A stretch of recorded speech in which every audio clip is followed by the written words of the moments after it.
सरपंच ने अपनी पुतों को घर से बेघर किया। जाने पूरा मामला। मुजफ्फरपुर से शीला चंद्रा की रिपोर्ट। कहावत कोई झूठी नहीं है, रक्षक ही होता है भक्षक। आपको बताते चले कि ठीक एक सरपंच ने अपनी बहू के साथ किया। एक न्याय करने वाले ही अन्याय करने पर उतर जाए तो इस देश का क्या होगा। सरपंच को पंचायत का न्यायपालिका कहते हैं। आपको बताते चले कि लड़की हुंडई एजेंसी में सेल्स एग्जीक्यूटिव के पद पर कार्यरत थी। इसी बीच एक लड़का अविनाश कुमार अपने दोस्त के साथ गाड़ी खरीदने आता है। इसी क्रम में सुनीता नामक लड़की से पहली नजर में ही प्यार हो जाता है। उसके बाद पुनः उसी रात को 12 बजे लड़का प्यार का इजहार करता है। लड़की पहले तो मना करती है, उसके बाद धीरे धीरे प्यार हो जाता है। उसके बाद लिव इन रिलेशनशिप में दोनों साथ रहने लगता है। फिर लड़की प्रेग्नेंट हो जाती है तो लड़की शादी के लिए लड़का पर जोर देने लगती है कि शादी करो। उसके बाद लड़का अपने माँ बाप और भाई के साथ आकर जानकी मंदिर सीतामढ़ी में शादी कर लड़की को घर ले जाता है।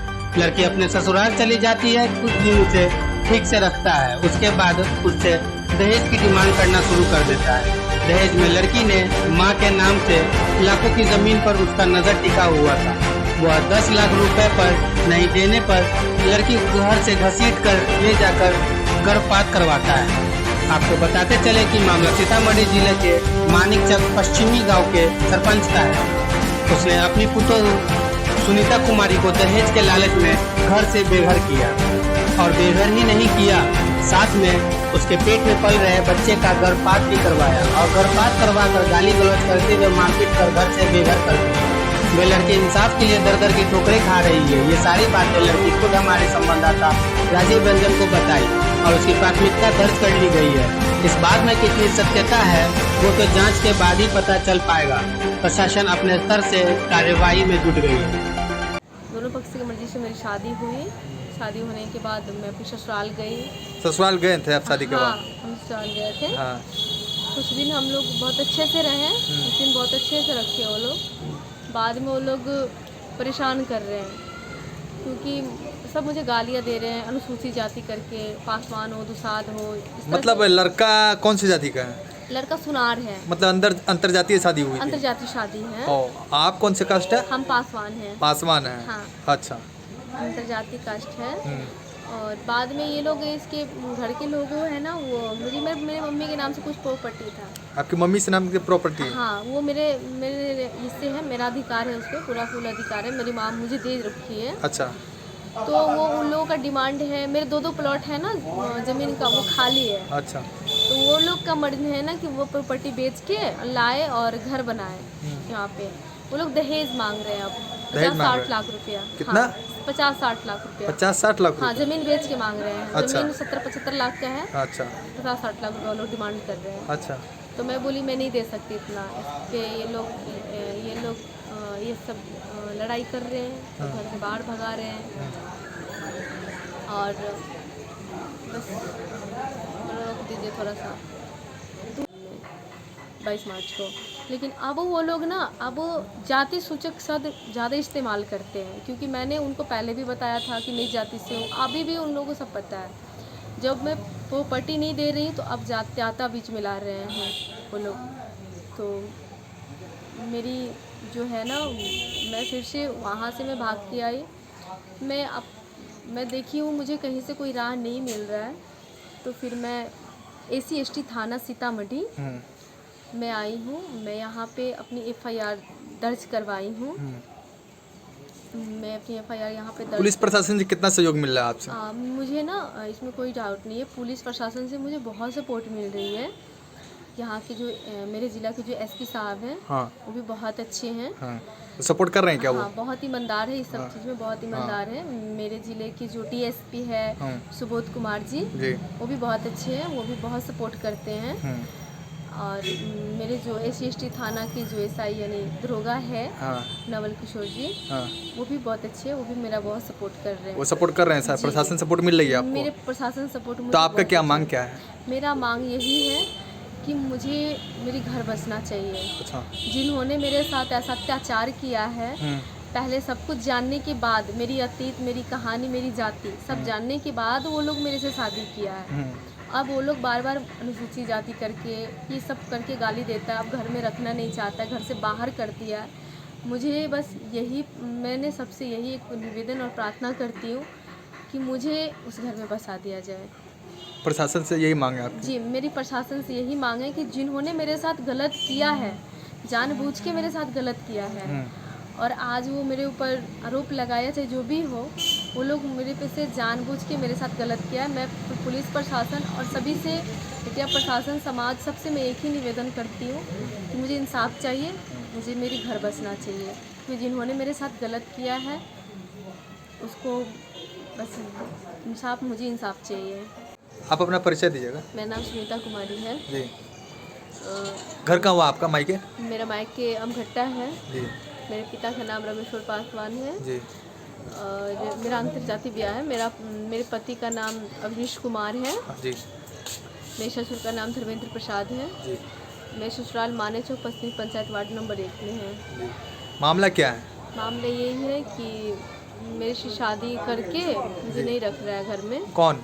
मेरे हस्बैंड जी। अवनीश कुमार, उसके माता शैल देवी, उनके पिता धर्मेंद्र प्रसाद, उनके भैया हाँ। आलोक कुमार, हाँ। उनके चाचा बैजुसा, हाँ। उनके एक और चाचा है जितेंद्र क्यों? कुमार। कारण क्या है कि आपको मतलब शादी करने के बाद नहीं रख रहे हैं फिर? देखिए, मैं पहले तो शादी करने के लिए तैयार थी नहीं। अच्छा। अवनीश कुमार मेरे ऑफिस में आया था। कौन से ऑफिस में? बालाजी हुंडई। कहाँ पे वो? शांति नगर चौक पे है। अच्छा, कितने दिन से काम कर रहे हैं उसमें आप? मैं तो 4-5 साल से वहाँ काम कर रही 4-5 साल से काम कर रहे हैं? हाँ। अच्छा। अवनीश कुमार वहाँ पे आया था, गाड़ी लेने के विषय में आया था। अच्छा। फिर वो जो होता है नंबर, कॉन्टेक्ट नंबर देना पड़ता है हम लोगों को। हाँ। उसमें हम दिए तो वो हमको कॉल करके मैंने परेशान करने लगा। अच्छा। हाँ, परेशान क्या बोल रहा था? फोन बार कर बार बोल रहा था शादी के लिए। अच्छा। शादी कर लो, शादी कर लो मेरे से। मैं बोलती थी नहीं, मैं नहीं कर सकती शादी आपसे। हाँ। तो बोलता था क्या प्रॉब्लम है? मैं बोली बहुत प्रॉब्लम है, मेरी अतीत थोड़ा सा बहुत ये है, टॉप है, मैं नहीं कर सकती। फिर वो अपने मम्मी पापा को लेके आया। इसे मैं बार बार इग्नोर करती थी तो मुझे बोलता था कि मैं सुसाइड कर लूँगा, सुसाइड कर लूँगा। बाद में कौन बोलता था सुसाइड कर लूंगा? अवनीश बोलता था। अवनीश? हाँ। अच्छा, वो जो आपको फोन कर रहा था, हाँ, जो आपका पति है? हाँ हाँ, अच्छा। तो मेरा पति है। उसके बाद वो जो है ना, वो लोग मतलब बाद में है ना, के बाद ये लोग है ना, मेरे इसके मम्मी पापा आए हमसे 13 फरवरी को मिलने पुनरा धाम पे। 13 फरवरी को? हाँ, कहाँ मिलने के लिए आए? पुनरा धाम पे आए थे। पुनरा धाम पे? जी। कौन कौन आए थे साथ में? उनके मम्मी थी शैल देवी। हाँ। उनके पापा थे धर्मेंद्र प्रसाद। उनके भैया थे आलोक कुमार। उनकी भाभी थी।